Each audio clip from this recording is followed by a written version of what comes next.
Hey guys, welcome back to our channel. So welcome back to another ഒരു movie review ആണ് സുഹൃത്തുക്കളെ. വേറൊന്നുമല്ല, ആട് 3 അങ്ങനെ കണ്ടുവന്നിരിക്കുകയാണ് സുഹൃത്തുക്കളെ. ആട് 3 വൺ ലാസ്റ്റ് റൈഡ് പാർട്ട് 1 എന്നാണ് സുഹൃത്തുക്കളെ പടത്തിന്റെ പേര് വരുന്നത്. സോ മിഥുൻ മാനുവൽ തോമസ്, ആട് ഫ്രാഞ്ചൈസിയുടെ പിതാവ് അല്ലെങ്കിൽ സൃഷ്ടാവ് എന്നൊക്കെ വേണമെങ്കിൽ പറയാം സുഹൃത്തുക്കളെ. അപ്പൊ പുള്ളിതനാണ് പടം റൈറ്റ് ചെയ്തേക്കുന്നതും ഡയറക്ട് ചെയ്തേക്കുന്നതും.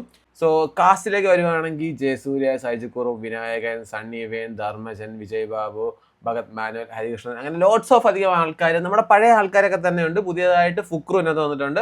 പിന്നെ വേറെ 2-3 ആൾക്കാരൊക്കെ വന്നിട്ടുണ്ട് ഇതിനകത്ത്. സോ ഷാൻ റഹ്മാനാണ് പടത്തിന്റെ മ്യൂസിക് ചെയ്തേക്കുന്നത്. ഇതിനകത്ത് എക്സ്ട്രാ ബാക്ക്ഗ്രൗണ്ട് സ്കോർ ചെയ്തേക്കുന്നത് വിൻസെന്റ് എന്ന് പറയുന്ന ഒരാള് പുതിയ ആൾക്കാർക്ക് വേണ്ടിയിട്ട്, ഐ മീൻ പഴയ കാലഘട്ടം കാണിക്കുന്നതിന്റെ തീം സോങ്ങും കാര്യങ്ങളൊക്കെ ചെയ്തേക്കുന്നത് പുള്ളിയാണ്. So yes guys, coming to the movie, ഇത് ആക്ച്വലി ഒരു എപ്പിക് ഫാന്റസി കോമഡി മൂവിയാണ് സുഹൃത്തുക്കളെ. ഇതുവരെ നമ്മളൊരു കോമഡി ഫ്രാഞ്ചൈസിയാണ് നമ്മൾ ഇതുവരെ ആടിന് കാണാറുള്ളത്. ആടൊരു വീരജീവി ആണേലും ആട് 2 ആണേലും നമ്മളൊരു കോമഡി സാധനങ്ങളാണ്. ഇതിനകത്തേക്ക് വരുമ്പോഴത്തേക്ക് ഒരു എപ്പിക് ഫാന്റസിയാണ് സുഹൃത്തുക്കളെ. ഞാനിങ്ങനെ ആലോചിക്കുകയായിരുന്നു, ആട് 1 ഇറങ്ങിയപ്പോഴേ ടി വിയിലൊക്കെയാണ് ഞാൻ ഈ പടം കണ്ടത്. സോ അങ്ങനെ കണ്ട് നമ്മൾ അപ്പോൾ ഈ പടം എന്താ പറയുക, തിയേറ്ററിൽ ഓടിയില്ലയോ അതിനെക്കുറിച്ചൊന്നും വലിയ പിടുത്തമില്ലായിരുന്നു. സോ പിന്നീടാണ് അറിഞ്ഞത് ഇതുപോലെ ഇങ്ങനെ എന്താ പറയുക തിയേറ്ററിൽ ഇറങ്ങിയ പടമാണ്, ആൾക്കാർക്ക് ഇഷ്ടപ്പെട്ടില്ല, വർക്കാകാതെ വന്നു. ദെൻ DVD-ലും TV-ലും ഒക്കെ വന്നുവെന്നാണ് ആൾക്കാർ ഈ മൂവി കണ്ടതും ആൾക്കാർക്ക് ഇഷ്ടപ്പെട്ടതും. ആ ക്യാരക്ടേഴ്സ്, ഷാജി ബാബൻ ആയിക്കോട്ടെ, അറക്കലബു ആയിക്കോട്ടെ, സാത്തൻ സേവർ ആയിക്കോട്ടെ, സർബത്ത് ഷമീർ ആയിക്കോട്ടെ, ഈവൻ ആശാൻ ആയിക്കോട്ടെ, അല്ലെങ്കിൽ ഡ്യൂഡ് ആയിക്കോട്ടെ, ഇവരെ എല്ലാവരെയും നമുക്ക് ഇഷ്ടപ്പെട്ടതും, നമുക്കെന്നല്ല എല്ലാവർക്കും ഇഷ്ടപ്പെട്ടതും. ദെൻ ആണല്ലോ ആട് 2 സംഭവിക്കുന്നത്. 8-9 വർഷത്തിന് ശേഷമാണ് ആട് 3 വരുന്നത്. ഇത് ആക്ച്വലി എന്താ പറയാ, നമ്മൾ ഇതുവരെ കണ്ട ഒരു ആട് ആ ക്യാരക്ടേഴ്സും അല്ലെങ്കിൽ ആ ഒരു സാധനമൊക്കെ തന്നെയാണ്. പക്ഷേ ഈ പറഞ്ഞതുപോലെ പുതിയൊരു സാധനത്തിലൂടെ അവർ ട്രൈ ചെയ്ത് പോയിരിക്കുകയാണ് സുഹൃത്തുക്കളെ. അതായത് എപ്പിക് ഫാന്റസി എന്നുള്ള ആ ഒരു ജോണറും, പിന്നെ ഈ പറഞ്ഞതുപോലെ ടൈം ട്രാവലർ അല്ലെങ്കിൽ ടൈം ലൈന്, അല്ലെന്നുണ്ടെങ്കിൽ വേറൊരു യൂണിവേഴ്സ്, അങ്ങനെ ഉള്ള ഒരു കോൺസെപ്റ്റിലാണ് പിടിച്ചേക്കുന്നത്. ആക്ച്വലി ഇതിനകത്തൊരു 3 കാലഘട്ടം കാണിക്കുന്നുണ്ട്. പാസ്റ്റ്, പ്രസന്റ്, ഫ്യൂച്ചറും കാണിക്കുന്നുണ്ട്.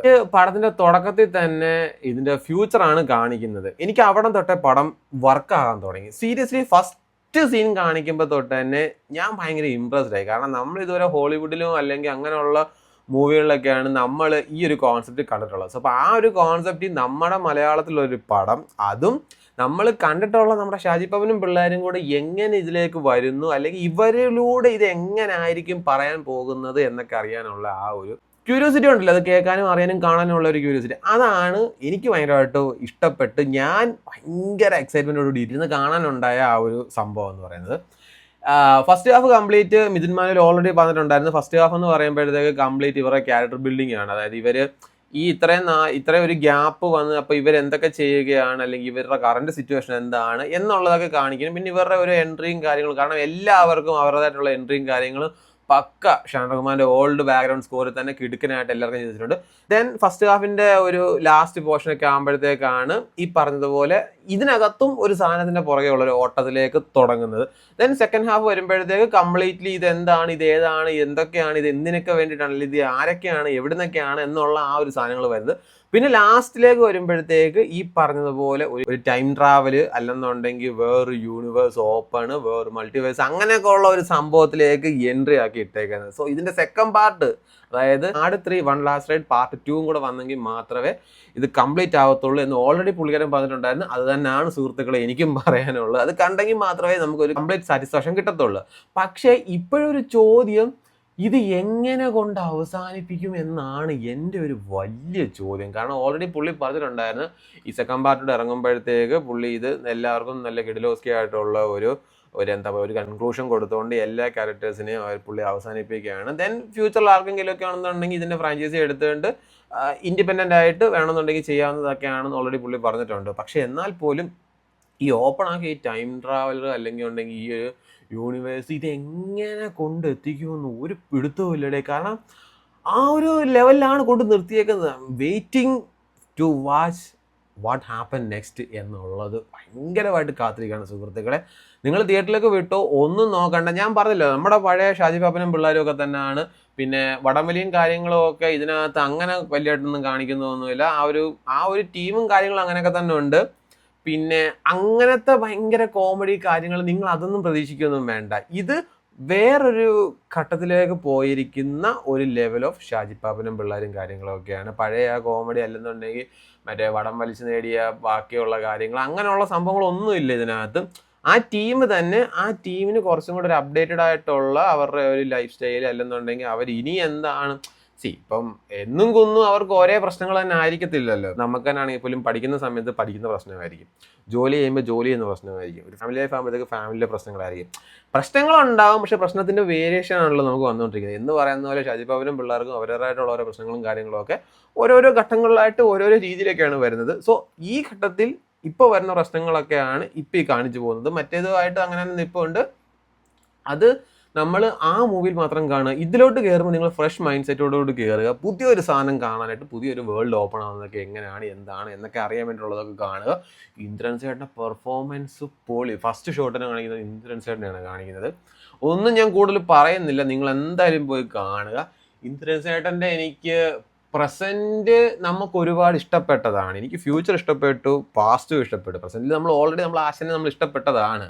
ബട്ട് ഫ്യൂച്ചർ നൈസാണ്, പാസ്റ്റ് നൈസാണ്.